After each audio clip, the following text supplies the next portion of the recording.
I woke up to someone standing over my bed, and I remember starting to say, hello, who are you, what are you doing, trying to get my brain to wake up and to process.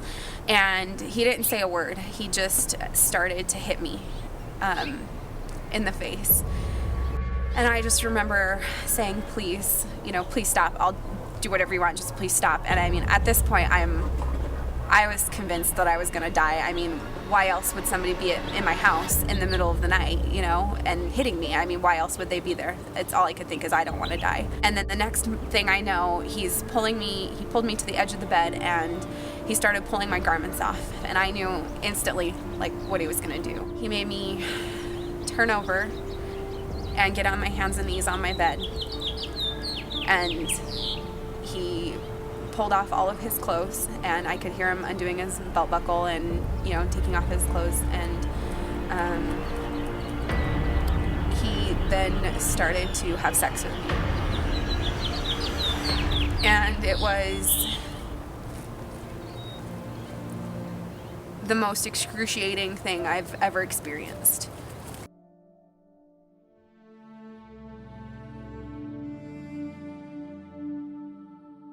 Seems like everyone thinks, from my experience thus far, that when you get assaulted, that when the person gets what they want, they just go, and that's it. And that's not what actually happened. He would say things like,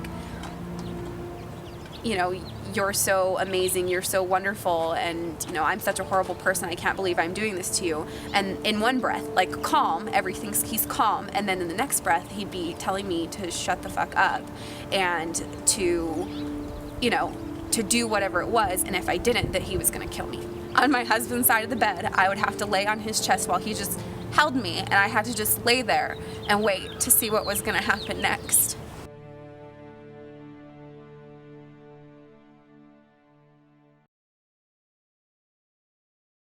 I called Josh. I Skyped him. And fortunately, Josh was on an opposite schedule with me, so he worked nights out there, which were days for us, so he was sleeping at the same time as me. When I answered the phone, all the lights were on, and I could just see from her expression that something was wrong. So I sat up, and she was calling my name, and I said, I'm here, what's wrong? She said, someone broke into the house and he made me do things. And then security forces showed up, and I pretty much hung up on him. I went down the hall to the phone and called my supervisor. And my supervisor asked what was going on, and I said, I need to get home. Someone broke in and attacked my wife. And I had no details other than that to tell.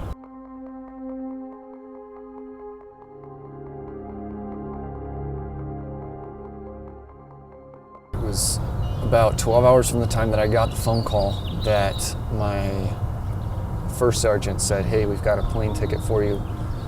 We're taking you to the airport right now. Most people who are deployed, they look forward to that homecoming. There was no one there to rush up to me. There was some friends who were there to help me through what was going to be one of the hardest events of my life.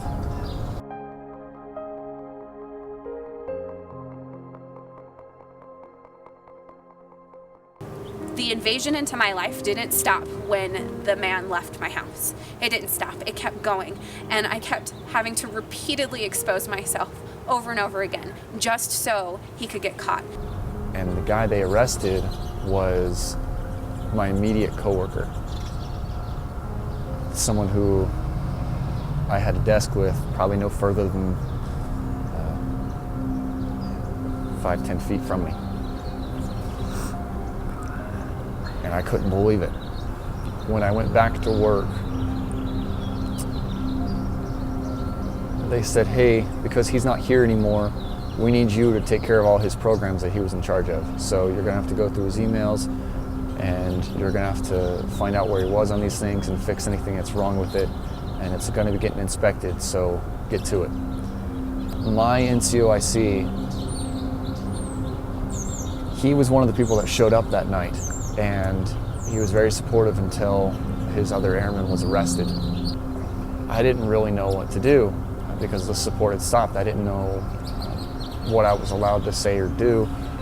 And I went and talked to my supervisor and said, this makes me uncomfortable. I don't want to do this. And instead of any kind of support for that, I was told that I was given a direct order. It's like all of a sudden, it was as though in order for me to be a victim, it meant that he had to be guilty. But if he was innocent, then I was lying.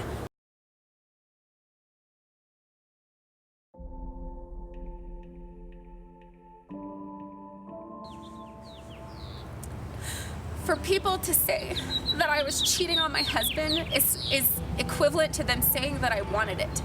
That I wanted him to come into my house and to force me to have sex with him. To brutally violate me. They were saying that I wanted it. That I deserved it. And that I was a liar. And a cheater. And a whore.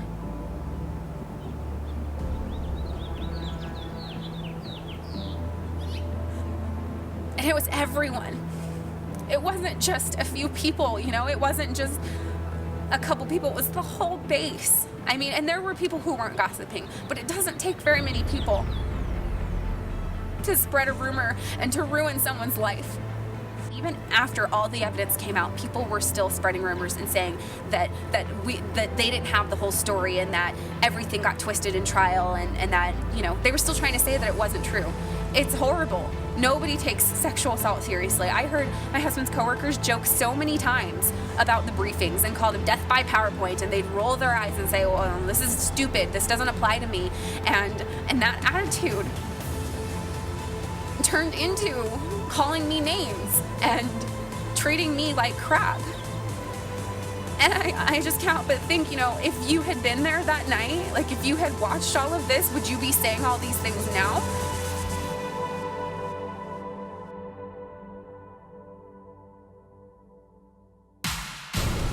To anyone who ever has said to me that it's over now and you can move forward, it's not over for us. It's something we have to deal with almost every day. When he touches me and all I can feel and see and smell is Haj, it feels sometimes like my marriage is over. And we've survived so much. We've gone through so much. Neither of us have given up on our relationship, and neither of us want to. I can't let Haj win. I can't let him take away my life. I can't let him take away my marriage. I may be a different person, but I still get to be me. I get to find a new me. And he doesn't get to take that away because he has ruined so many things for me for the rest of my life, but he's not going to take my life from me.